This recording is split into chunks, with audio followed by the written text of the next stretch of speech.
E via meu avô indo para o inferno, e via o fogo do inferno. Então essa foi um primeiro manifesto. Você teve essa... 4 anos. Por que o seu interesse por espiritualidade? Não sei se é uma palavra que define de maneira mais abrangente. Sim. Como é que surge esse interesse no Celso Prado? Em que fase da vida e o porquê? Bom, Diego, criado em um lar dividido, e na época era muito problemático isto, em primeiro plano eu fui criado para temer a Deus e rejeitar o demônio. Esse é um ponto primeiro na minha história. O meu pai, ele era muito bem de vida quando eu nasci. E por algum negócio errado, sociedade, alguma coisa, ele decaiu financeiramente e fomos morar num pequeno povoado, hoje praticamente extinto, que chama-se Sapezal, ali nos arredores de Paraguaçu Paulista. E ali eu comecei a ter assim, umas primeiras sensações, por exemplo, de brincar sozinho, de criar amigos invisíveis. Sim. Né? E algumas pessoas achavam que eu estava desenvolvendo um fenômeno parapsicológico ou metapsíquico, que chamava na época, uma mediunidade, alguma coisa, eu era um pouco diferente das pessoas. Então eu ia conversar com uma pessoa, começava a conversar com um vazio, e dava a impressão que eu estava conversando com alguém. Sim. Até essas personagens minhas, de infância, elas têm nome. Perfeito. Certo? Eu conversava com elas, pedia as coisas,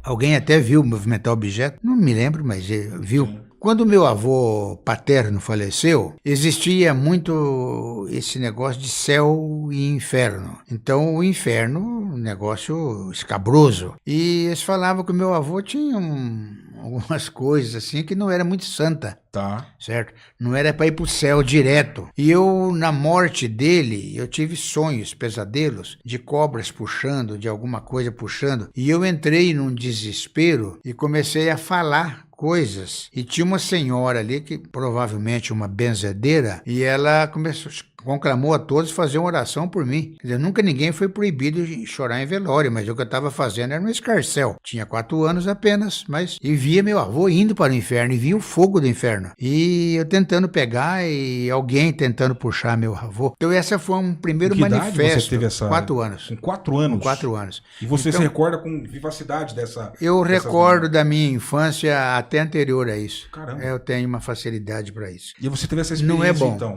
Aí, sonhos vívidos ali? Isso, mas não foi sonho. Eu estava gritando realmente. Estava gritando. Estava acordado. Aí eles chegaram ali, começaram a fazer uma oração, aquele negócio, e alguém surgiu com a ideia do purgatório, né?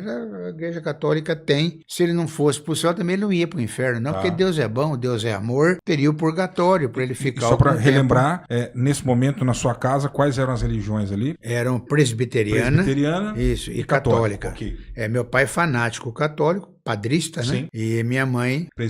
Presbiteriana. Sim. O meu pai ficou bravo, ele era uma pessoa, vamos dizer assim, muito rigoroso na educação dos filhos, e ele punia com uma certa severidade. Para minha mãe, aquilo ali, eu estava tendo um ligeiro contato com o demônio. Sim. Aí vem padre na história, entra padres. Sim. Como o negócio estava assim mais para um lar cristão, então poderia ser também emanações divinas, né? Sim. Então eu fui aprendendo a conviver com isso. Aí com 7 anos, 7 anos de idade, eu estava num campo, certo? É uma história verídica, tem a data, tem tudo, e eu vi 2 trens se chocando. Isso eu vi, certo? Escutei gritos. Sim. Aí meu pai veio e me deu uma chibatada, né, na época. Tá, você de novo com isso.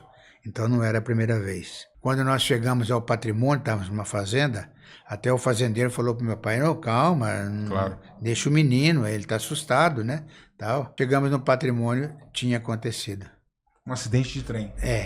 Acidente de trem, um trem de carga com um trem de coisa, bateu na fazenda Cobal, e foram ribanceiras abaixo. Aí depois você vem a interpretar isso à luz da ciência e da razão. Eu estava num descampado, em linha reta, eu estava alguns quilômetros distante de onde aconteceu o acidente. Sim. Não daria para ouvir, não ouviria de maneira nenhuma. Mas mente infantil. Meu pai vendo gado para lá e para cá, e o fazendeiro junto com ele. Gritos. Alguma coisa formou essa imagem na minha cabeça. Hoje eu analiso que eu ouvi.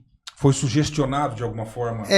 Alguém projetou, porque eu sou muito de projeciologia, Sim. o maquinista projetou essa iminente colisão e eu, médio percipiente, recebi essa mensagem. Sim. O fato é que aconteceu, e à noite meu pai falava, vem cá, conta pra eles aí. E essa história, imagino que marcou a família toda. Aí né? eu fui marcado assim, quer dizer, antes das pessoas, antes do acontecimento eu estava sendo castigado. Tá. Depois do acontecimento eu estava sendo louvado.